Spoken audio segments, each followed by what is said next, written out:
Iniciar.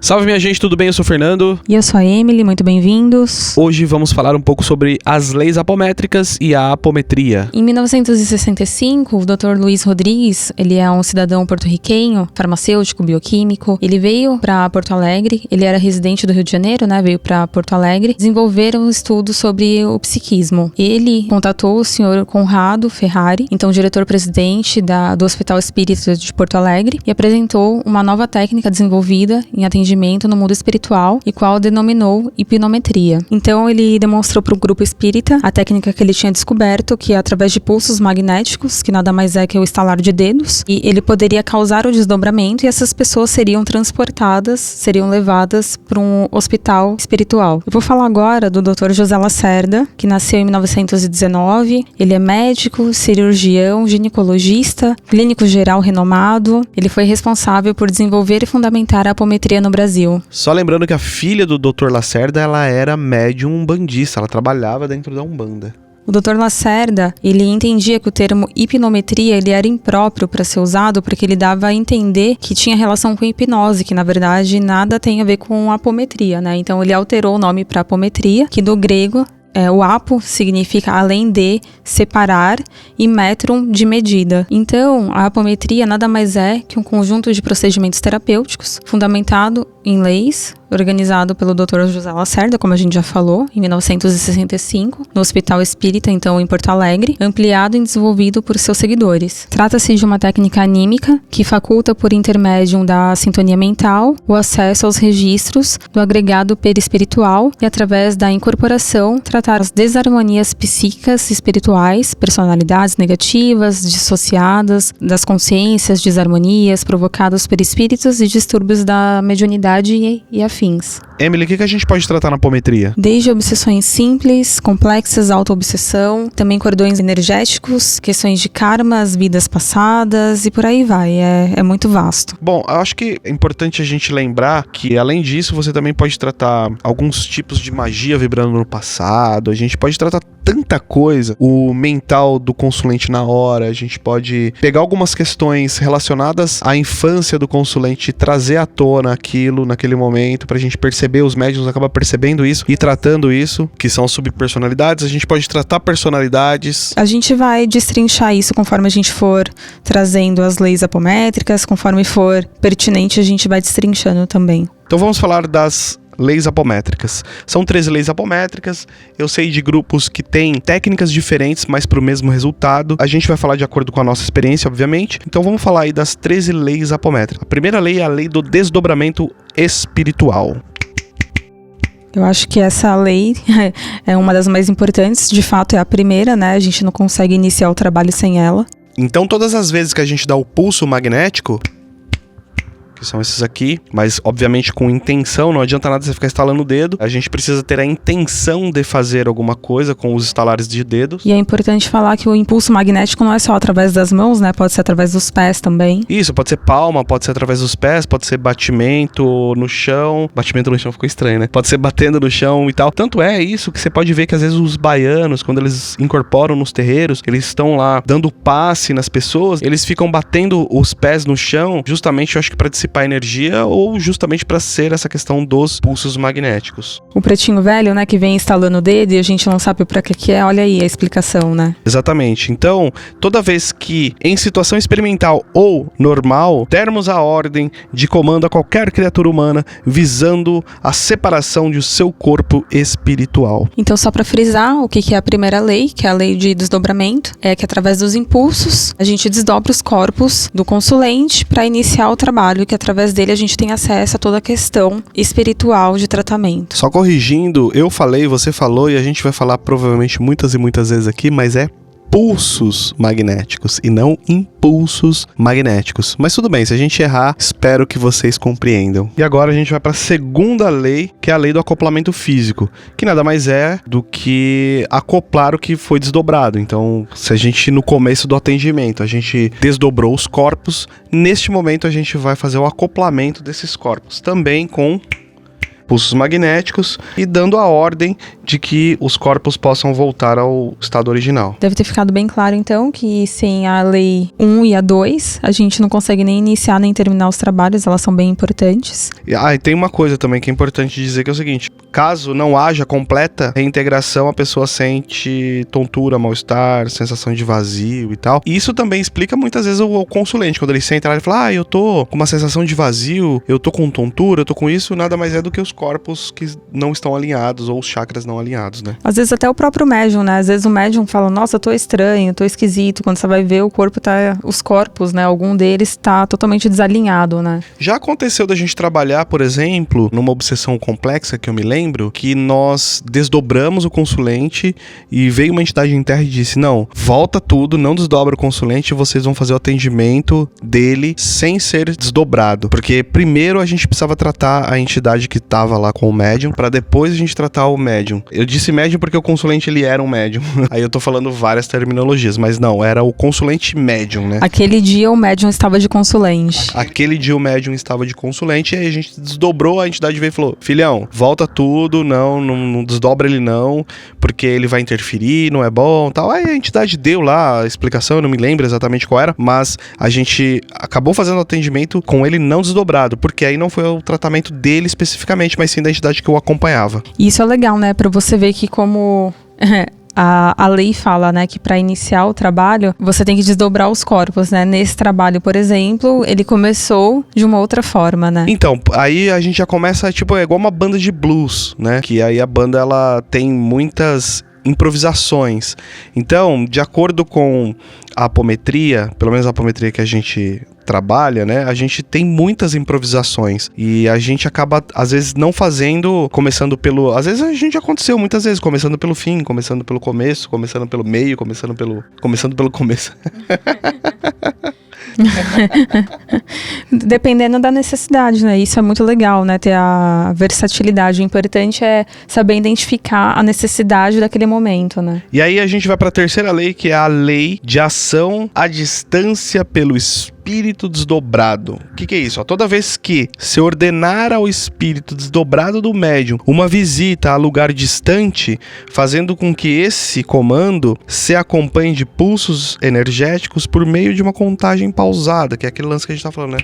Que na apometria a gente tem muito esses impulsos magnéticos aí. Para quase tudo a gente tem os impulsos magnéticos, né? Então ele conserva a consciência, o médium acaba tendo uma percepção bem clara e completa do ambiente espiritual. Às vezes sim e às vezes não, né? Porque muitas vezes a gente entende que quando o médium entra, por exemplo, na casa de um consulente, que é para isso que serve essa terceira lei, muitas vezes o consulente tá ali e tal e o problema tá na casa do consulente. Ou às vezes tem operador que gosta, né? Muitas vezes de ir na casa do consulente. E quando a gente vai na casa do consulente, muitas vezes a gente não tem uma percepção clara do que está acontecendo, né? A gente tem mais uma percepção de energias do ambiente, a gente talvez não saiba descrever o ambiente como um todo, dizendo, eu tô na sala, eu tô na cozinha e tal. Às vezes a gente fala, estou na sala, porque a vibração, a impressão que se dá é que seja a sala. Às vezes a gente acaba não tendo uma visão completa da casa do consulente. Aí eu acho que já entra várias questões, desde a questão de percepção mediúnica, né, questão individual do próprio médium, e também questões energéticas. Por exemplo, o físico não representa a mesma coisa no astral, né? É o que você também falou agora, né? Exatamente. Às vezes a gente... No físico, a pessoa está na cozinha, mas aquela cozinha, por exemplo, é utilizada mais do que a própria sala de estar, né? Se recebe visitas mais do que a própria sala de estar. Então, no astral, a gente identifica aquilo como se fosse uma sala de estar, por exemplo. Não sei se é assim que a gente pode explicar de uma maneira mais simples. Eu acho que sim. Eu acho que cada médium vai ter uma visão diferente do que está acontecendo no astral devido às energias. Porque, às vezes, eu vejo uma energia vermelha. Às vezes, você vê uma energia de ódio. Às vezes, o outro vê uma energia azulada. Em formas quadradas. Eu me lembro também de um atendimento que a gente atendeu a consulente, a gente foi pra casa da consulente e a gente viu em um dos quartos como se fosse um vórtice aberto e tinha uma questão muito ruim, né, dentro da casa da pessoa vindo daquele quarto. Só que aí também uma das entidades que estava presente disse, não mexam lá porque faz parte da irmã da consulente. E aí você não tem autorização, né? Isso é muito importante frisar aqui. A gente só pode interferir no contexto da pessoa que tá indo solicitar ajuda, né? Então, quando existem outras pessoas na residência, tal, a gente só pode interferir literalmente no quadrado daquela pessoa, né? Então a técnica é: ordena-se ao médium com clarividência e desdobrado a visita a determinado lugar, ao mesmo tempo em que se emite energias com contagem lenta. De novo, lá os pulsos magnéticos e tal. Essa técnica é muito legal. Eu já vi de percepções, assim, né? Eu sinto muito. Então, quando às vezes eu chego num lugar que tá bem carregado e são feitas, né, várias técnicas de limpeza energética e tal, quando a gente sai do ambiente, você já sente uma outra vibração. É muito interessante você ver como acontece a mudança no astral e depois a gente ouve relatos de que, de fato, com o passar do tempo, o físico, né, eles conseguem sentir no físico também. Isso é bem bacana. Já aconteceu também da gente poder descrever a casa pro consulente, né? Falar: eu tô na sala, eu ando no corredor, tem 2 quartos e tal, e o consulente fala: nossa, é isso mesmo, é dessa forma mesmo, minha casa é assim mesmo e tal. Já aconteceu. Isso é muito legal, né? Isso é muito legal.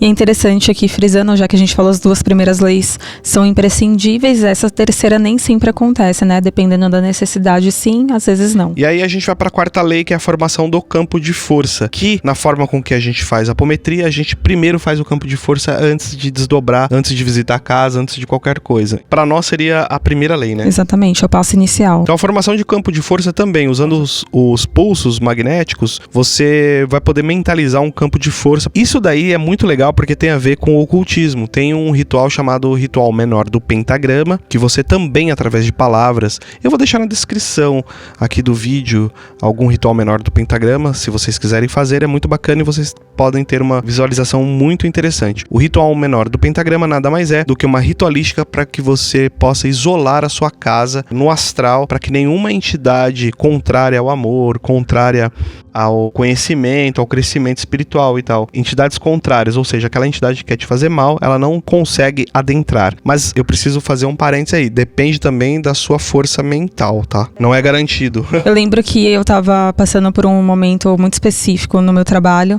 O Fernando me passou essa questão do ritual menor do pentagrama e eu fiz, e é notável também a diferença, só que você tem que ter muita força mental para sustentar de fato as inscrições que são feitas, né, para fazer, mas acho que é muito válido a experiência. Mas eu acho muito legal também trazer que acho que todos os grupos trabalham com algum tipo de isolamento ou campo de proteção, né? A própria Goécia, que por muitas pessoas é chamado de magia negra, equivocadamente, mas a própria Goécia, ela tem uma ação de banimento no começo e no fim, né? Então você faz um banimento no começo para você evocar o Daimon e depois no fim você também faz um banimento para limpar o local. Tanto é que quando você faz as evocações do Daimon, você tem as inscrições que você faz, que são os selos dos Daimons, né, que você coloca, que nada mais é também do que um portal aberto e o Daimon ele fica confinado àquele selo, ou seja, não deixa de ser um campo de força, né? Você tá restringindo o espaço dele, né? E aí depois a gente vai pra 5ª lei, que é a lei da revitalização dos médiums. Toda vez que tocarmos o corpo do médium, cabeça, mãos, enfim, algum lugar do médium, mentalizando a transferência de nossa força vital,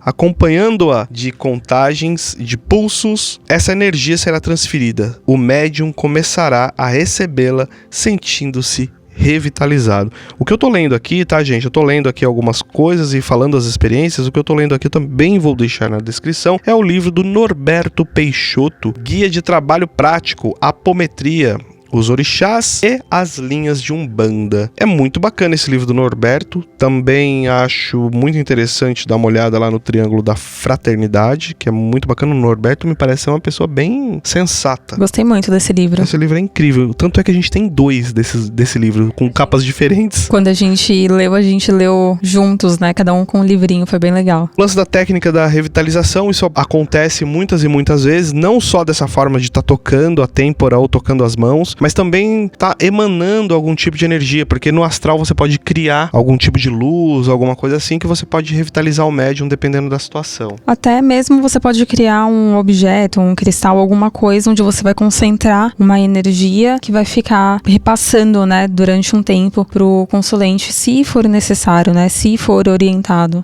Agora a gente vai falar da 6ª lei, que é a condução do espírito desdobrado. Você pode conduzir um espírito que esteja atormentando uma pessoa pessoa para um hospital no astral. Pode acontecer também do consulente estar desdobrado e você conduzir alguma subpersonalidade, alguma personalidade ou o próprio perispírito do consulente, você leva ao hospital, no astral, para um tratamento breve, alguma coisa nesse sentido, para que depois volte para o seu condomínio espiritual. Apesar disso não ser obrigatório, acontece com bastante frequência. Quase todos os tratamentos, independente se é com um consulente, com uma subpersonalidade ou com um coleguinha que foi acompanhando ele até o tratamento, geralmente existe esse tipo de tratamento dessa lei aplicada lá no tratamento apométrico. É comum ainda, quando a gente faz essa parte do desdobramento dos corpos,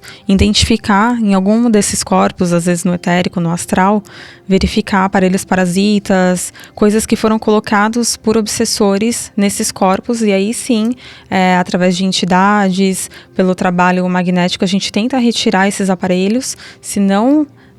se a gente não consegue resolver esse problema, essa questão, isso é resolvido através do hospital no astral. E aí a gente entra na 7ª, que é justamente isso, ação dos espíritos desencarnados socorristas. Mas antes da gente entrar na 7ª lei, você falou de aparelho parasita, a gente vai fazer um podcast só sobre aparelhos parasitas, porque o assunto é vasto. É vasto, vai render muito, muito conteúdo aí pra vocês, é bem bacana. Então, a 7ª lei é a ação dos espíritos desencarnados socorristas.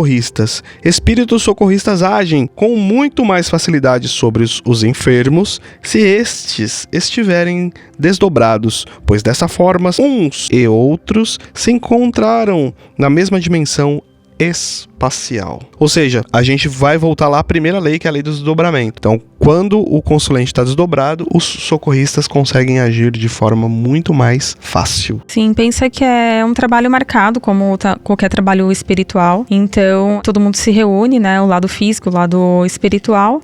E quando acontece o desdobramento, a equipe de socorristas, eles conseguem atuar muito melhor no campo astral, espiritual, do consulente, a fim de auxiliar em qualquer questão de outras esferas aí. Estando os pacientes no mesmo universo dimensional dos espíritos protetores, médicos, técnicos e outros trabalhadores, né? Exus, pombagiras, baianos, caboclos, estes agem com muito mais profundidade e rapidez. Os diagnósticos tendem a ser mais precisos e as operações cirúrgicas astrais também são facilitadas, pois quase sempre o espírito do paciente é conduzido a hospitais do astral, que dispõem de vários equipamentos, recursos altamente especializados com emprego de técnicas médicas muito aperfeiçoadas. Ou seja, uma lei vai atrelando com a outra, que vai atrelando com a outra e vai fazendo o atendimento por completo, né, no consulente. Vamos agora à 8ª lei, que é a lei do ajustamento de sintonia vibratória. Pode-se fazer a ligação vibratória de espíritos desencarnados com médiums ou entre espíritos desencarnados, bem como sintonizar esses espíritos com o meio onde forem colocados, para que permaneçam e sintam nitidamente a situação vibratória desses ambientes. Isso acontece muito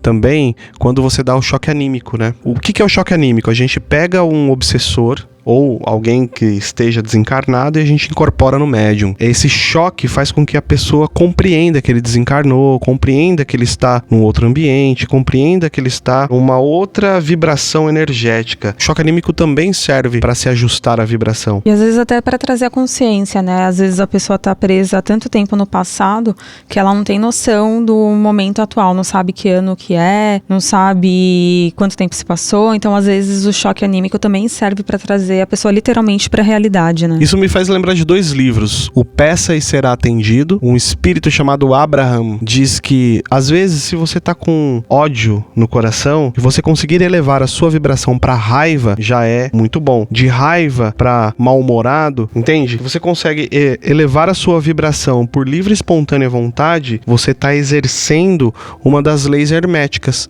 que é a lei de vibração. É bem bacana, né? Para quem quiser e puder, leia o Kybalion. O Kybalion, ele vai falar das 7 leis herméticas, e uma das leis, se eu não me engano, a 3ª lei, ela vai dizer o seguinte: nada está parado, tudo se move, tudo vibra. Vamos gravar um podcast também sobre o Kybalion. É verdade. É muito bacana, né? O Kybalion é um livro muito, muito, muito legal. Pequenininho, mas de uma profundidade extrema. Vamos então para a 9ª lei, que é a lei do deslocamento de um espírito no espaço-tempo. Se ordenarmos a um espírito incorporado a voltar a determinada época do passado, acompanhando-a de emissões de impulsos energéticos por meio de contagem, ele retorna no tempo à época do passado que lhe foi determinada. Às vezes acontece duas situações. Uma delas é quando você tem um perseguidor espiritual, que ele tá ali te enchendo o saco, você pega ele, desloca ele pro passado e mostra pra ele o que realmente aconteceu. Muitas vezes ele lembra, às vezes, da raiva que ele sente pelo consulente ou da raiva que ele sente pela pessoa que tá ali sentada, mas ele não compreende o que aconteceu. Então, através dos pulsos, a gente volta esse cara lá e fala, ó, o que aconteceu na verdade foi isso aqui, ó. Então fica tranquilo e tal. Na maioria das vezes funciona e o cara para de perseguir. E existe a possibilidade também da gente levar o cara pro futuro, né? Mostrar pra ele, falar, ó, se você continuar fazendo isso que você está fazendo agora, olha o que o futuro te reserva. E aí a gente entra na 10ª lei. Que é a lei de dissociação do espaço-tempo. E essa lei é legal porque, assim, como o futuro ainda não existe, às vezes não nesse espaço-tempo, por exemplo, né? Então, a gente pode mostrar 2 caminhos pra ele, né? O caminho que ele está seguindo, mas o caminho também que, se ele mudar de rota, o que pode acontecer. Então, geralmente, se a 9ª lei não funciona, né, mostrando o passado, a questão de que nem sempre quem era vítima já foi algoz, se isso não funciona, a lei de dissociação de espaço-tempo funciona melhor, onde a gente mostra pra ele os 2 caminhos, né? É verdade, isso já aconteceu algumas vezes, e inclusive o espírito fala, não, eu não acredito que isso vai acontecer, não, mas vai sim, vai acontecer, não, eu não acredito. E na verdade, não se sabe se de fato vai acontecer ou não, né? A gente mostra uma possibilidade, mas na maioria das vezes funciona, porque aí ele olha e fala, não, puta, eu não quero ser assim e tal. Mas quando o espírito ele é um pouco mais esclarecido do lado das trevas, eu tô dizendo, né, esclarecido no sentido de mais introduzido nas trevas e já tem uma certa consciência, ele não dobra tão fácil assim, não. Esse daí não dobra tão fácil assim, não. Esse daí não acata tão fácil assim, não. Às vezes ele tem a própria consciência de que o futuro vai ser dessa forma, né? E ele tem,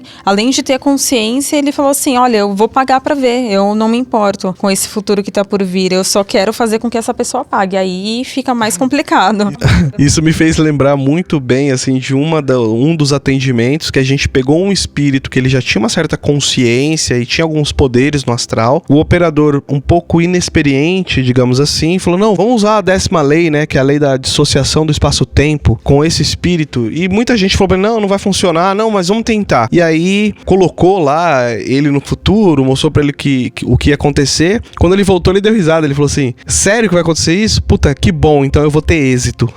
Então, como é que fala? O feitiço foi contra o feiticeiro, né? Exatamente. Acontece. Mas a gente tem outras ferramentas, outros artifícios e conforme vai evoluindo, a gente também vai evoluindo nas ferramentas apométricas. Mas a gente tem que lembrar que às vezes não resolve. Às vezes não resolve. A apometria não é... milagre. Não, e também não é garantia de nada, né? Não é garantia de que vai funcionar, né? Ninguém tá falando que vai trazer amor em 7 dias, vai trazer riqueza, ou que vai curar, ou vai fazer milagres, né? Então tá, vamos pra 11ª lei, que é a lei de ação telúrica, sobre os espíritos desencarnados que evitam a reencarnação. Toda vez que o espírito desencarnado, possuidor de mente e inteligência bastante forte, consegue resistir à lei da reencarnação, sustando sua aplicação nele próprio por largos períodos de tempo, para atender a seus interesses mesquinhos de poder e domínio de seres desencarnados e encarnados, começa a sofrer a atração de massa magnética planetária, com o apoucamento do padrão vibratório, porque o planeta exerce sobre ele uma ação destrutiva, deformante, que deteriora a forma dos espíritos e de tudo que os cerca, em degradação lenta e inexorável. Essa lei é interessante porque ela se refere a uma classe de espíritos que são os magos negros e outras classes de espíritos que têm um certo poder mental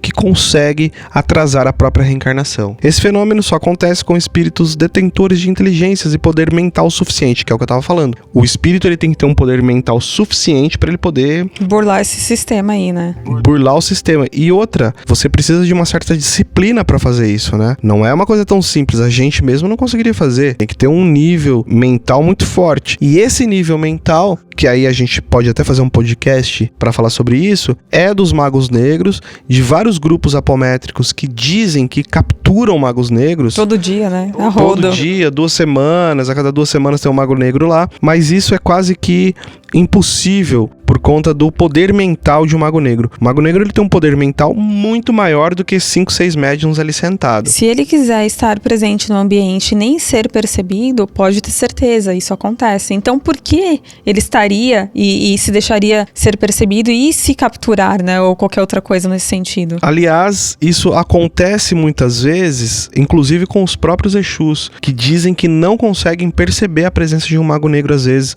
no ambiente. E aí, só para chamar atenção então para essa lei, essa é uma lei que a gente não aplica efetivamente dentro da apometria. Ela existe, mas para trazer a consciência de que existem classes de espíritos com essa inteligência, essa capacidade mental. E a lei também, ela chama atenção para a reencarnação, que aí a gente entra num problema filosófico complicado, porque, por exemplo, eu que não acredito na reencarnação compulsória, ou seja, aquela que você é obrigado a reencarnar, como eu não acredito nisso, essa lei, para mim, ela não vai servir de absolutamente nada dentro de um tratamento apométrico. Eu não sei pra você. Eu, sinceramente, eu nunca usei nada referente a essa lei dentro de um tratamento apométrico. Eu também não me recordo de ter utilizado nada referente a essa lei. Nós tivemos 2 experiências com espíritos dessa classe e a gente vai fazer um podcast só pra contar a respeito desses casos, riquíssimos e com uma experiência assim absurda. Foram casos maravilhosos de ter trabalhado nele. Gratidão, né, por ter acontecido com a gente algumas vezes pra gente poder ter trabalhado. Ter a oportunidade, né, de entender, de conhecer como funciona. É bem interessante, mas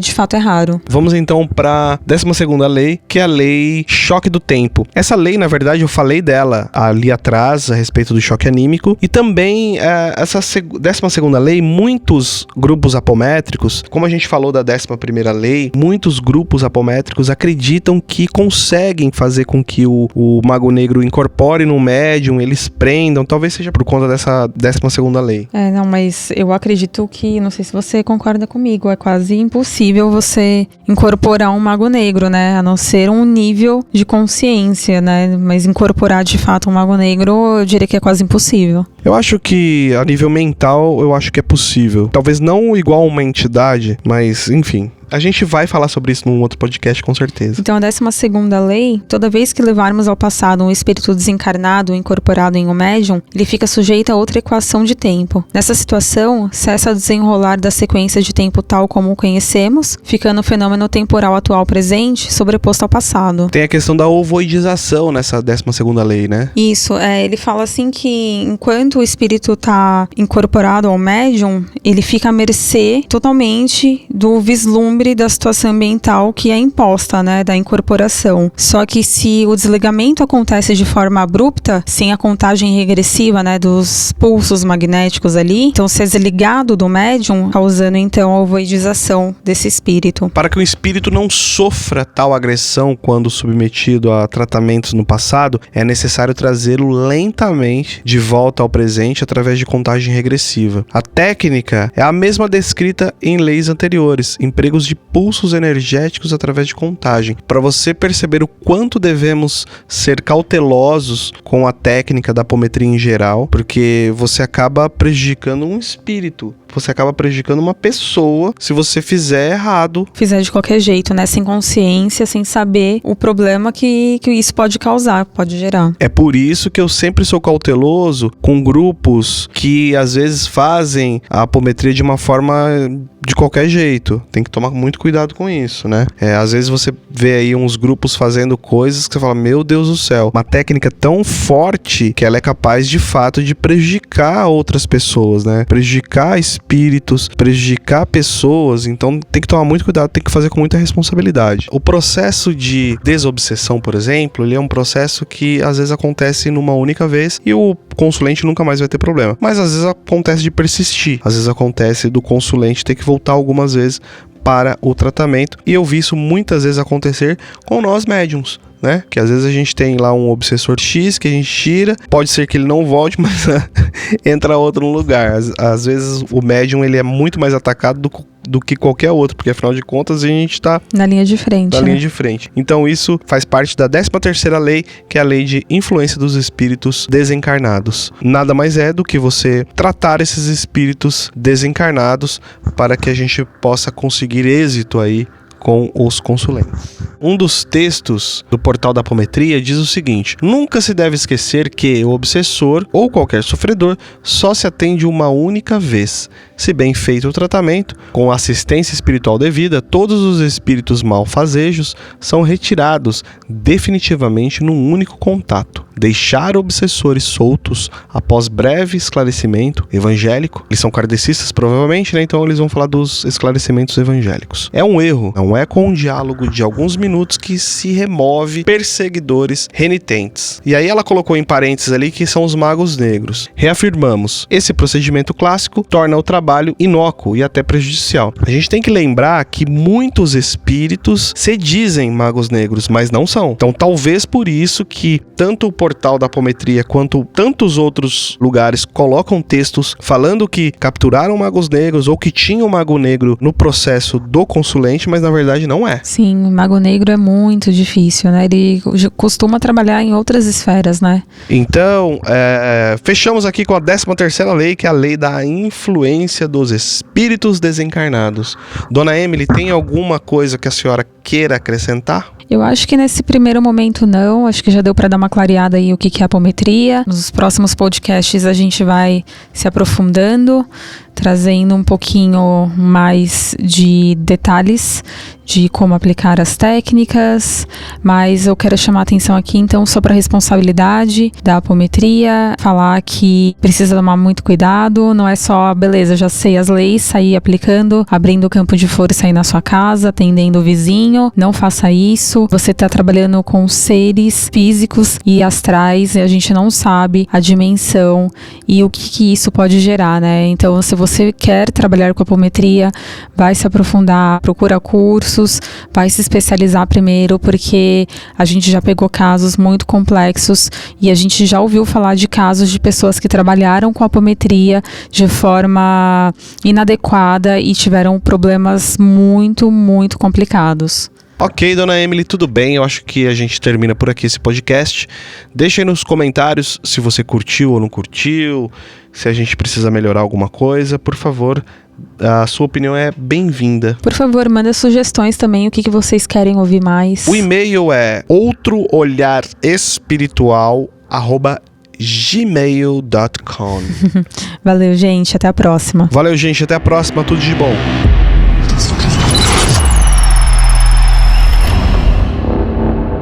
Outro olhar.